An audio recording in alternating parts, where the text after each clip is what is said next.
All right, hey, what's up, everybody? Mike Lindsley here with you on the back deck at Lakeshore Yacht and Country Club. And boy, when you look around here at Oneida Lake in the background and see everything that goes on, this place is really a great place for you to come out here, enjoy a great meal, enjoy a beverage, come out and play golf. You can get your 2019 membership today with Lakeshore Yacht and Country Club. You can get the family membership and all the rest over at the pool. You can bring the kiddies down there. They've got a slide. They have a diving board. It's super clean. And just get the family membership and bring the kids out.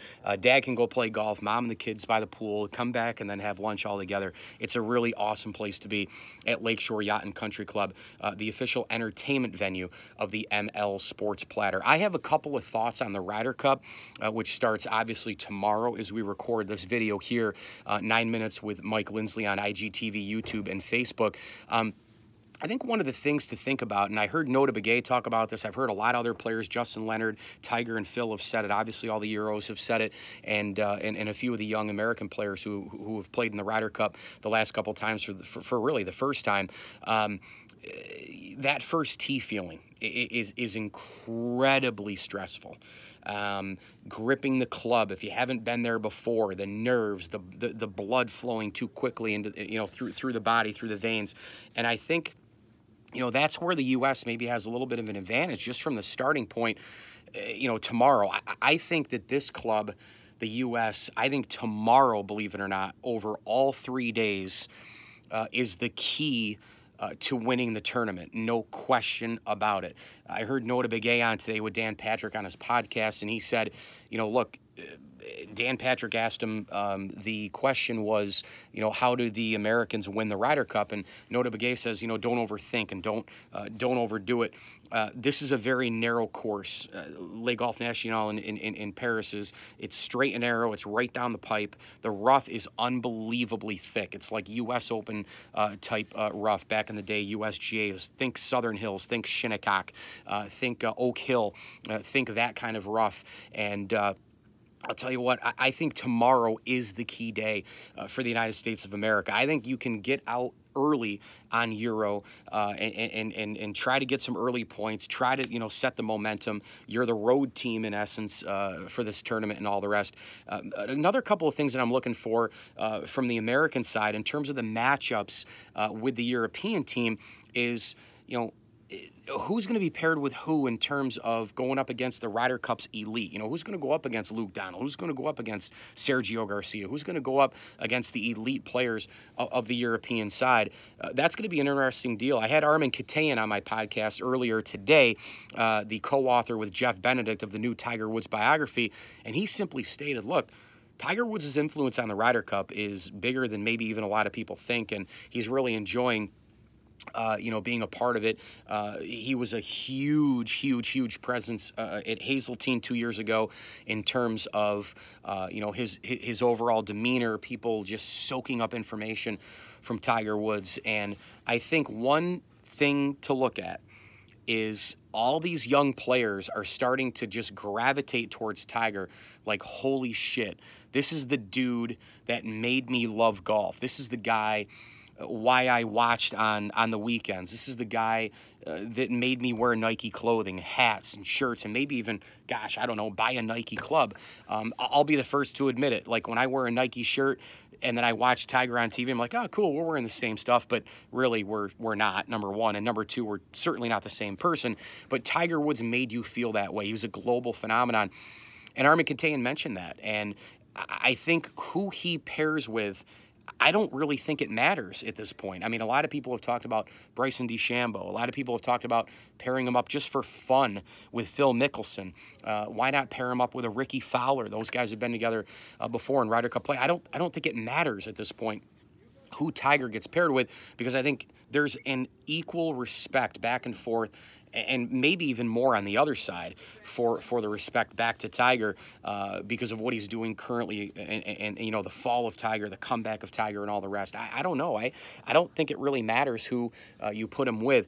An interesting pairing, though, would be for sure Tiger and Bryson DeChambeau. Remember, they've played a lot of practice rounds together. A lot of these guys have played practice rounds with Tiger Woods, but Bryson DeChambeau and Tiger seem to have a little bit of a kind of like a nice mix.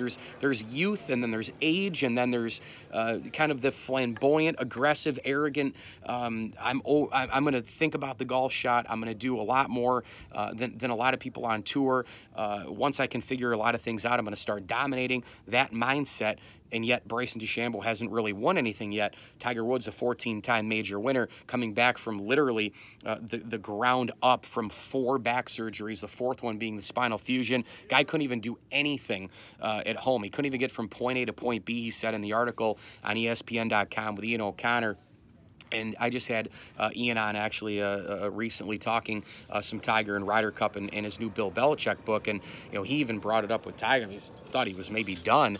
And Ian was obviously covering the Tour Championship at East Lake in unbelievable fashion. But Tiger Woods, I don't think it matters who he gets paired with. I just don't think it matters. I don't think it matters if he's with Bryson DeChambeau. I don't think it matters if Jim Furyk wakes up on Saturday morning and goes, you know what? I'm going to be really, really, really frank with everybody. I'm just going to throw a total wrench into this thing and pair him with, I don't know, Jordan Spieth. I mean, why not? I don't think there's a bad match whatsoever.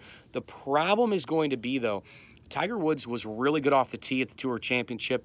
That was where he was struggling. Remember, when he took the lead and shot up the leaderboards at both the Open Championship and the PGA, when he was hovering around the lead, when he was charging up, when he took the lead, when he was at the top of the leaderboard, etc. When you think about those 2 tournaments, the problem was when he got the lead, he then went right into some kind of catastrophic mess. He drove the ball off the fairway. Something was going on with the mental state where he just couldn't step on the throat of the opponent, as in the old days, he would drive the ball down the middle every single time. If he had the lead, he'd drive the ball down the middle every single time. He'd hit the approach and then he'd hit the birdie shot, and it'd be one of these type of deals for Tiger Woods. Very rarely was he charging up to the leaderboards because he was always winning the golf tournament. So he just had to protect the lead, step on the throat, and then step on it with the other foot, and off you go. Tiger Woods, he doesn't have as much of that mentality, and I think a lot of the Open Championship PGA thing off the tee really cost him. Well, now at Le Golf National, it's going to be a little bit tighter than East Lake. It's going to be tighter than the Tour Championship that we just saw him win last weekend. It's going to be fascinating to see who gets paired with him in the alternate shot, obviously. And obviously, for my money, I would start, his partner, whoever that might be, I would start him, of course, off the tee and then go with Tiger. But you know what? It should be fascinating. I cannot wait for this. The Ryder Cup is going to be epic stuff. And again, I've said it a million times. I'll tell you right here on 9 Minutes with Mike Lindsley on IGTV, YouTube, and Facebook that I think this is one of the grandest eras of Ryder Cup golf that we may ever see. I think this is just tremendous, tremendous stuff. And the U.S. just won 2 years ago. They're looking to win on European soil for the first time since the mid-'90s. And, boy, a win at Le Golf would go a long, long way in terms of U.S. momentum right now. I will pick the Americans by a couple of points in this tournament. I think that they've got the experience. I think that they've got the better players. I think that they've got the momentum of Tiger Woods. I think there's a lot here to love with the American team. And, boy, how nice would it be to go over to France and win this Ryder Cup and bring it right back to the United States of America. Go USA. I'm Mike Lindsley, 9 Minutes with me here on YouTube, IGTV, and Facebook. We're from Lakeshore Yacht and Country Club.